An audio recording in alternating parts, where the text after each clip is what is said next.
My name is Nasar Rustan and I am from Group 1 and I'm going to explain to you about the second chapter of Hakikat Belajar dan Pembelajaran.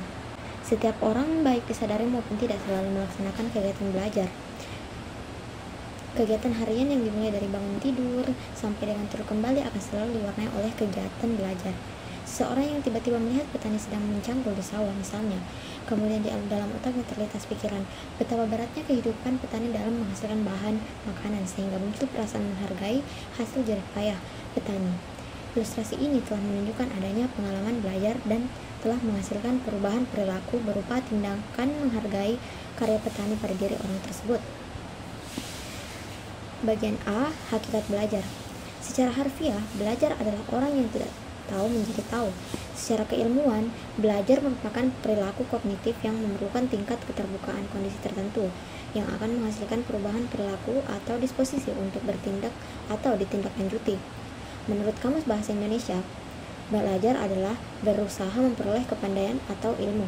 Berlatih berupa berubah tingkah laku atau tanggapan yang disebabkan oleh pengalaman. Belajar adalah suatu proses yang berlangsung dalam diri seseorang yang mengubah tingkah lakunya, baik tingkah laku dalam berpikir, bersikap, berbuat, dan sebagainya. Tahap dalam belajar tergantung pada fase-fase belajar, dan salah satu tahapannya adalah yang dikemukakan oleh Whiting, yaitu yang pertama tahap acquisition, yaitu tahap perolehan informasi. Yang kedua adalah tahap storage, yaitu tahap penyimpanan informasi. Dan yang terakhir yaitu yang ketiga tahap retrieval, yaitu tahapan pendekatan kembali informasi. Kata kunci dari belajar adalah perubahan perilaku. Dalam hal ini Benjamin S. Bloom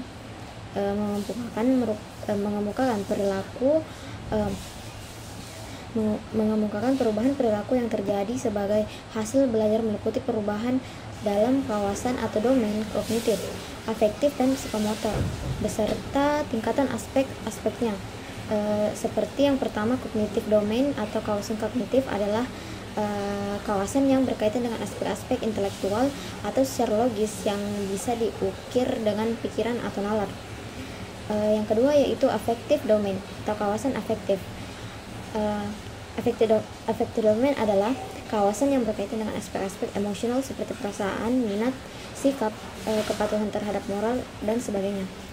Psychomotor domain atau kawasan psikomotorik adalah kawasan yang berkaitan dengan aspek-aspek keterampilan yang melibatkan fungsi sistem syaraf dan otot, neuromuscular system, dan fungsi psikis. Itu saja dari saya. Dilanjutkan lagi ke materi selanjutnya. Terima kasih. Assalamualaikum warahmatullahi wabarakatuh. Perkenalkan, nama saya Usatun Hasana. Saya akan menjelaskan bagian B.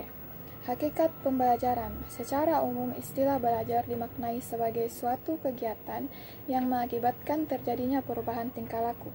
Dengan pengertian demikian, maka pembelajaran dapat dimaknai sebagai suatu kegiatan yang dilakukan oleh guru sedemikian rupa sehingga tingkah laku peserta didik dapat berubah menjadi lebih baik.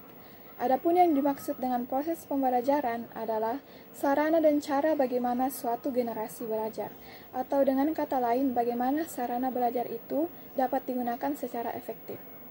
Hal ini tentu berbeda dengan proses belajar yang diartikan sebagai cara bagaimana para pembelajar itu memiliki dan mengakses isi pelajaran itu sendiri. Dari pengertian tersebut, maka dapat dipahami bahwa pembelajaran membutuhkan hubungan dialogis yang sungguh-sungguh antara guru dan peserta didik, di mana penekanannya adalah pada proses pembelajaran oleh peserta didik dan bukan pengajaran oleh guru. Konsep seperti ini membawa konsekuensi kepada fokus pembelajaran yang lebih ditekankan pada keaktifan peserta didik, sehingga proses yang terjadi dapat menjelaskan sejauh mana tujuan-tujuan pembelajaran yang telah ditetapkan dan dapat dicapai oleh peserta didik. Keaktifan peserta didik ini tidak hanya dituntut secara fisik saja, tetapi juga dari segi kejiwaan. Mengapa? Karena apabila hanya fisik peserta didik saja yang aktif, tetapi pikiran dan mentalnya kurang aktif, maka kemungkinan besar tujuan pembelajaran tidak akan tercapai. Ini sama halnya dengan peserta didik yang tidak belajar, karena peserta didik tidak merasakan perubahan di dalam dirinya. Maka kesimpulan dari semua yaitu, pembelajaran pada hakikatnya adalah proses interaksi antara peserta didik dengan lingkungan, sehingga terjadi perubahan tingkah laku ke arah yang lebih baik. Dan tugas guru adalah mengkoordinasikan lingkungan agar menunjang terjadinya perubahan perilaku bagi peserta didik.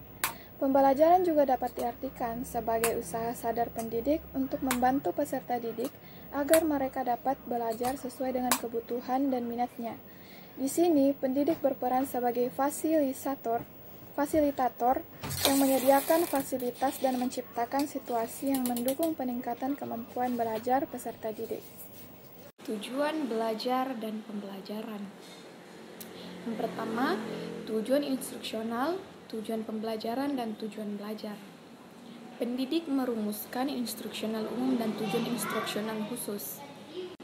Tujuan instruksional khusus atau TIK atau tujuan pembelajaran khusus TPK juga disebut sebagai sasaran belajar mahasiswa. Tujuan instruksional pembelajaran khusus TIK atau TPK mempertimbangkan pengetahuan awal dan kebutuhan belajar mahasiswa.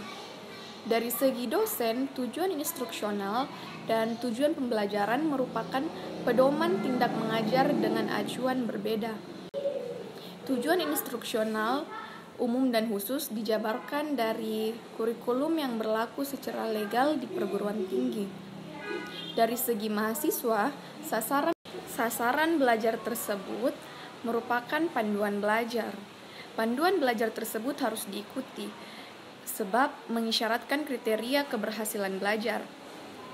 Keberhasilan belajar mahasiswa berarti tercapainya tujuan belajar mahasiswa, dengan demikian merupakan tercapainya tujuan instruksional dan sekaligus tujuan belajar bagi mahasiswa. Yang kedua, mahasiswa dan tujuan belajar.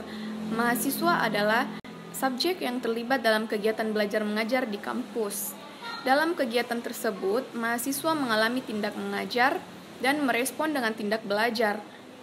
Pada umumnya, semula mahasiswa belum menyadari pentingnya belajar. Berkat informasi dosen tentang sasaran belajar, maka mahasiswa mengetahui apa dan arti bahan belajar baginya. Mahasiswa mengalami suatu proses belajar. Dalam proses belajar tersebut, mahasiswa menggunakan kemampuan mentalnya untuk mempelajari bahan belajar. Kemampuan-kemampuan kognitif, afektif, psikomotor yang dibelajarkan dengan bahan belajar menjadi semakin rinci dan menguat. Adanya informasi tentang sasaran belajar, adanya penguatan-penguatan, adanya evaluasi dan keberhasilan belajar menyebabkan mahasiswa semakin sadar akan kemampuan dirinya.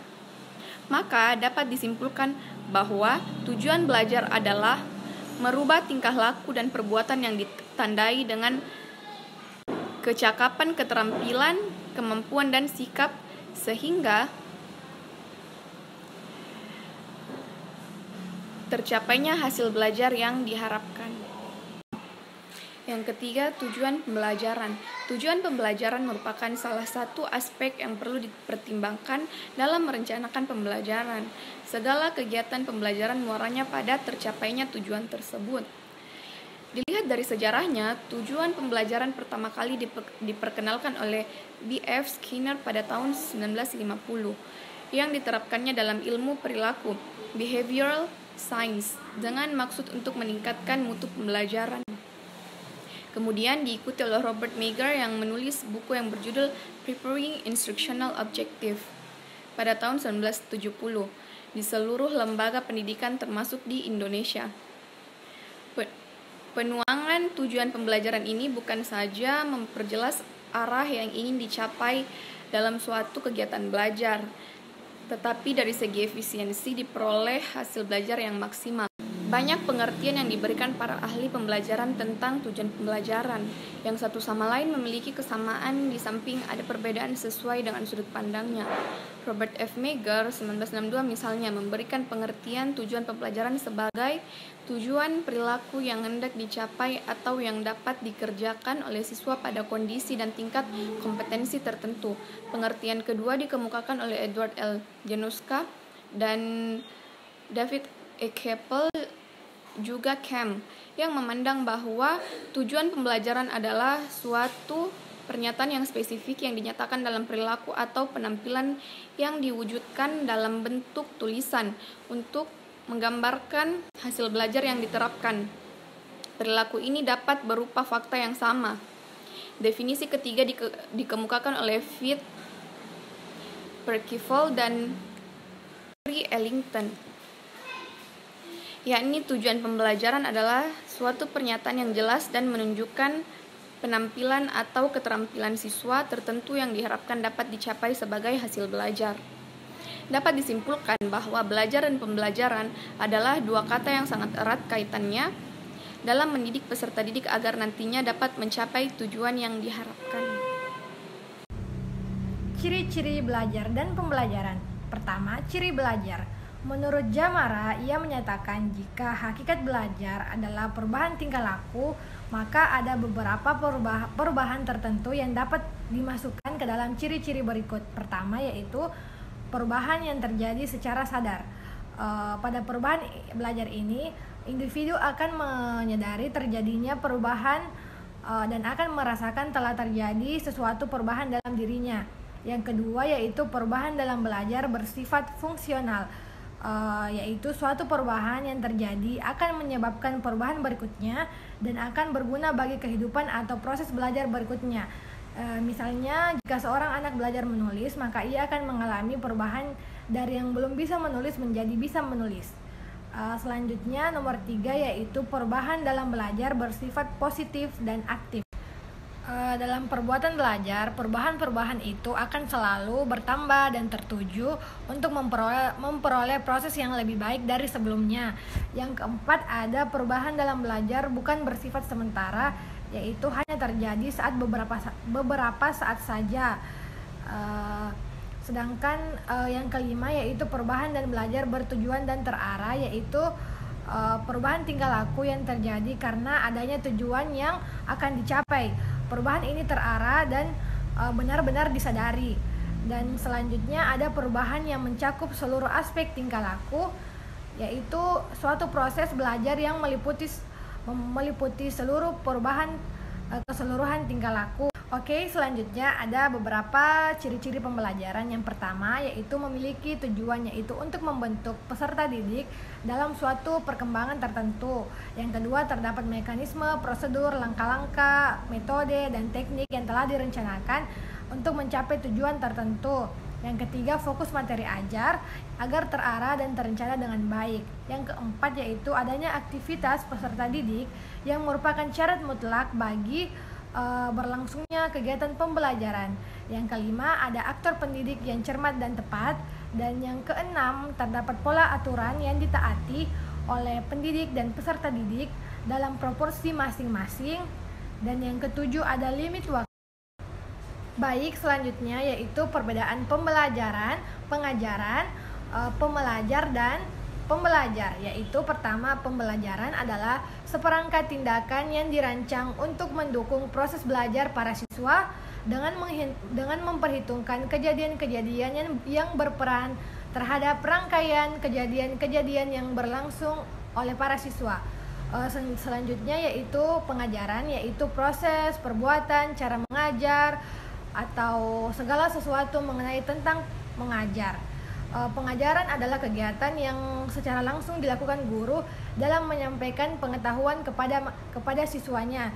Sedangkan pembelajar adalah orang-orang yang melakukan pengajaran dan pembelajar adalah orang yang melakukan pembelajaran.